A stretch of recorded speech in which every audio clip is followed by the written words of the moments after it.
got to go see Dropout Improv, which they were doing a couple of live shows over in Philly. I believe it was DC, Philly, New York, and Boston. There might have been other legs to the tour, but I think it was just those four. And then I also went to the Philadelphia Tattoo Convention. And I went to go and I didn't really meet anybody. I just went to go look at the art. I've been looking to get a tattoo, but like I just haven't met any artists that like really click with me, but also I don't have the money for a tattoo, but I like going and checking out tattoos. And so I'm going to talk about them a little bit. Sort of a vlog like I did with PAX, but a little bit different because I wasn't able to get a lot of content, unfortunately. Just because, well, for the first one, Dropout Improv. Dropout, if you don't know, is a comedy improvisational series. They have their own website and things like that. And they were doing live shows. They had a few leading up to their D20 or Dimension 20 show in Madison Square Garden, but then they had one following that, and it was all improv. So the improv cast was hosted by Sam Reich, and the performers were Jacob Osaki, Vic Michaelis, Kurt Maloney, um, Jeremy Colhane, and Kimi Vaparnia.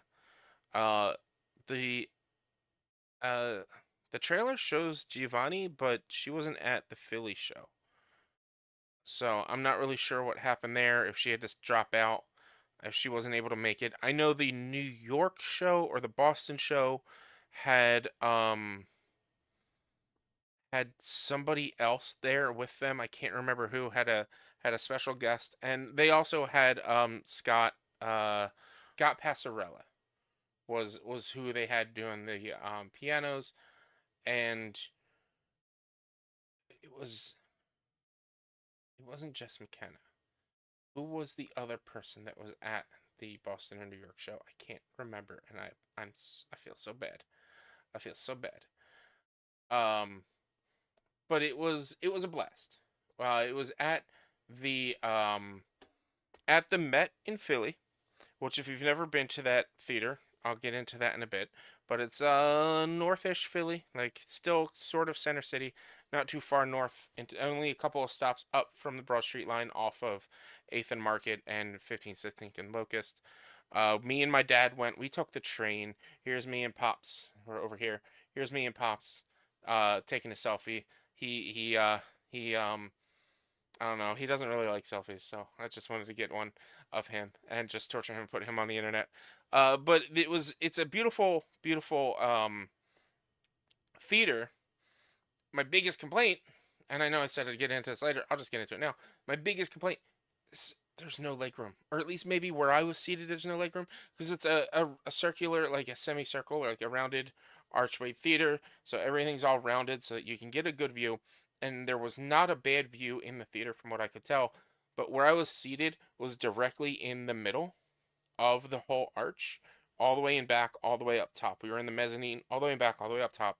And you'll see in this video right here, like I had to lay or sit completely man spread, or like I was angled and my feet were like right next to each other because I could not sit straight. I felt so bad for the people next to me. My knees were killing me by the end of it. Other than that, though, it was a fantastic show. They just basically they opened it up with doing make some noises, little guys playing around, and the music from Make Some Noise. Sam Reich comes out. They do an announcement asking nobody to take any video recording, which I wanted to take some video recording and just mute it so that you guys could see but not hear it and have that as a backing track. But I wasn't able to do that because they didn't want people taking video recording. I'm sure they would have had Maitre D's and everyone checking us, making sure we didn't do that and telling us to put it away. And they just did a bunch of uh, improv exercises basically.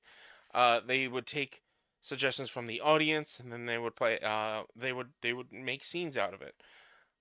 So much happened that night that I'm actually it's only been a week, but I'm having like a hard time remembering exactly what the improv events were. They did have one where they pulled somebody up from the audience and the actors could only move when the person on the audience moved them. So that one was a little weird. They did another one where they had two audience participants come up on stage and the actors would be talking, and then they would look over at the participant, and they would stop talking. The participant would have to give them a word to continue to move forward. They'd have to continue and make the scene work with whatever word that they're giving them with to end the statement and things like that. That was a really fun one. They did an improv song like they did in what was it, Play It by Ear is their musical one. I unfortunately lost interest in that series. I love I love their Welcome to Mountport, the original cast recording episode of Game Changer, but just like their a musical series, I kind of it was too long. It was an hour. Each episode was an hour. It's just a little too long for me. Um, I they gave each performer like a section of this stage or of the theater. So like we had Kimia Parna. She was the upper mezzanine area, and it was the best part is one Sam Reich came out and was like found somebody and he's like, "What's your name? What's your pronouns? Do you mind being tormented all day?" And she's like, "No." And she's like, "All right," and he's like, "All right, great."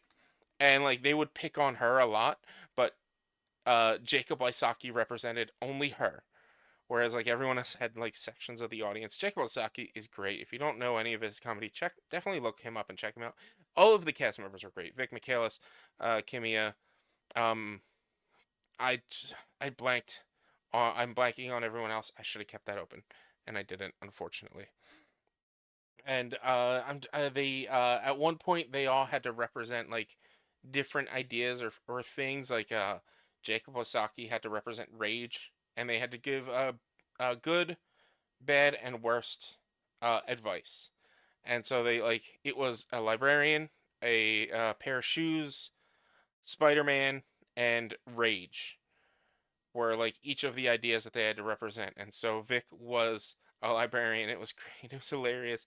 Every time she would give somebody advice at the end, she basically like, and you're gay by the way. I know it's okay. Everything's fine. It was cracking up.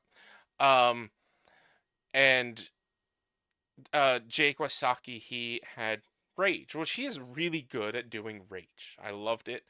But he was basically playing rage as a Philadelphian, and he kept saying down the shore. He was saying down first, like Delco person, like down, not down, down, and like that's kind of Philadelphian, but he kept saying down the beach, down the beach. We're gonna go down the beach. We're gonna get a hoagie, and like that's what he kept saying, and everyone's yelling at him. It's the shore. It's the shore. You go down the shore, and because he's representing Rage, he turned around and yelled at him. What are you talking about? I'm gonna fight you. It was hilarious. It was a great time. If you get a chance to go see Dropout Improv in your area, definitely go check them out. Tell them I sent you. They're not going to know who I am, but definitely go tell them I sent you. Maybe they'll come check out my content. That would be great. If I could ever be on Game Changer, that would be a dream come true. I would love to be on Game Changer. I'm not the I feel like I'd be pretty solid at improv. I'm better with a group. I'm funnier with a group. I feel like I'd be good at improv, which I've thought about taking improv classes, but I don't know. The other event I went to was the Philly convention, the Philly tattoo convention. The other event I went to was the Philadelphia Tattoo Convention, the Villain Arts Philadelphia Tattoo Convention. If you've never been to a tattoo show or tattoo convention, there's really not a lot to do. There's some entertainment going on. There's some shows, whatever that you can see. I actually ended up getting there just in time to see Nigel Blackstorm, the heavy metal magician. And he was fun. Like being a magician isn't always about doing good magic tricks. It's about being funny and entertaining more so with magic around it. Um, he did the best he could on Sunday. The crowd wasn't very reactive. I felt terrible. Nigel, if you ever want to just talk, if you ever just want to talk and do magic to me, I'm here to talk. I'll entertain you the entire time. I was cracking up the whole time. I'm sorry the crowd wasn't as receptive. But he was fun. He did his big trick. He did because he unfortunately I will say like some of his tricks I've seen before, the rings and eating razor blades and things like that, the shock value tricks, like I've seen those before. But his big trick, the trick that blew my mind that I absolutely loved, is he had two people on stage. He got 20 cards, gave them each 10. Had one of them seal all 10 cards in an envelope. Had the other one go through the cards, separate them in black and red, pick a color, and then pick a card. And then had the other one pick a card of the other color. So if the first one picked like three of clubs, the other one had to pick a three of hearts or something like that. Not at threes, but that's just my example. He had them pick a card, had the other person seal the cards away in his hand, hold it out, and he transferred the cards from one to the other. So at the end of the day, the first deck had 8 and the second deck had 12. What? What? It was great. It was great. I'm definitely gonna. I gotta check and see if he has a YouTube, and if he does, I'll leave a little note down below and to check the description, and I'll link to his YouTube. But he was a very funny dude, or maybe I'll link to his Instagram and things like that. But outside of that, when you go to a show, when you go to a tattoo show, it's really mostly just meeting tattoo artists and maybe getting a tattoo. Like I guess the show price was $100 for like a scratch tattoo. I don't know how, probably a small scratch tattoo, or flash tattoo is what they call them. It's the pre-drawn ones. It's $100 for it, and like no offense, it was a little above my budget. Plus, I don't have any tattoos, so I don't want my first tattoo to just be a flash tattoo. I want my first tattoo to have meaning. I know what I want, and I will eventually get what I want. I just don't have it now. Um, but I just walked up and down, and I did get a little bit of video, but I felt weird taking video there because it was just a bunch of people getting tattoos, and like I didn't want to like inadvertently like take people's designs, and I didn't want to like get people on video that aren't interested in being on video, especially when they're getting a tattoo, depending on like what potential spot they could have a tattoo on. So I felt a little weird taking video. I've also just been leading up to that. I was in like a weird headspace that I was in my head about that. I didn't feel all that comfortable taking video there. So unfortunately didn't get too much, which is why we're combining Dropout and this into one video and not two, because I don't have enough video content for the both of them, unfortunately. It was a really good time, and I had a blast just walking around. I was only there for a couple of hours because that was the day the Eagles game. This is coming out the Saturday before the Super Bowl, so this was the day that the Eagles won the championship game. That Sunday was when I went. What day was that? Just to clarify, that was the 26th. So that was when I went.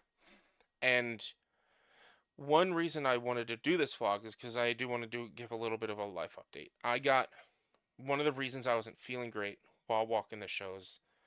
My ankle was hurting. My back was hurting from walking around. I have not been physically active that much, especially since surgery, but recently. So, uh, just I want to give a little bit of like I'm trying to get in a better headspace. I'm trying to get in a better physical health space. That I might be doing occasional like monthly physical updates, monthly workout updates, something like that. I'm probably gonna get back into. I'm hoping to get back into Ring Fit Adventure, and I'll probably record some of that. And I don't know. I'm still trying to figure it all out. But I just wanted to let you guys know, like, I wanted to give you guys that update. Like, one of the reasons that there was minimal content from that show that I wish I could have gotten more from. I didn't get a lot of time there, and I just wasn't feeling good about myself. And mental health is important. I don't do anything about my mental health.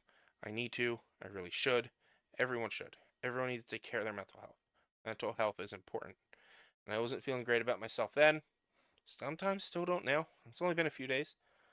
But I know even now, just recording and talking a lot, I'm catching my breath because I'm not physically in shape.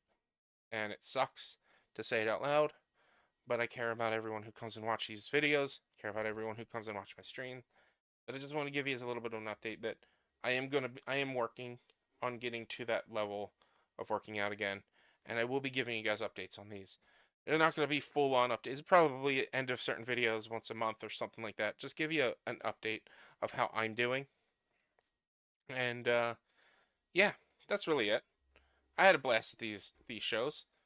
I wish I could have gotten a tattoo at the tattoo convention, but I really didn't have the money. But I'm gonna start saving up probably going to try to do like 50 bucks a paycheck, something like that, until next year, which should be enough to get my first tattoo. But I've always used a tattoo as like a goal for weight loss. Like once I reach below X weight is when I can get the thing. And that's kind of what I'm still doing now. To use the motivation to get that tattoo, I need to lose the weight. I wish I could have done some more of the entertainment things over at the tattoo convention. They had a bird show that I didn't get to go to because I ended up getting lunch over at Fox and Sons, which you'll see it here.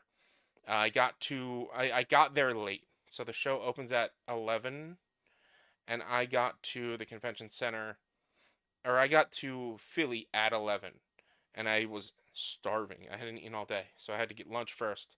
Then I missed the bird show, but the heavy metal show was right after. There was like a, a contortionist archer that I thought about going and checking out, but I just didn't really care too much. But definitely go check out Nigel Blackstorm. That's it. That's like really my only life updates and event updates for now. Um, I'm working on a couple more vlogs or stream updates in the upcoming next few weeks. Definitely check those out. Check out my other shows. Leave comments down below. Let's have a conversation down in the comments. Like the video so the algorithm knows that people like you will like me too. Subscribe to the channel so you get updates and notifications when I go live and post new videos. Check me out on live stream here and on Twitch. Twitch.tv/B_walnuts. Monday, Tuesday, Thursday, and Sunday. The other shows Wednesday, Friday, and Saturday for my videos. And yeah, be careful, be safe, don't do anything I would do. Always hit your loved ones. And of course, like always, be sure to wear socks. See you on next time.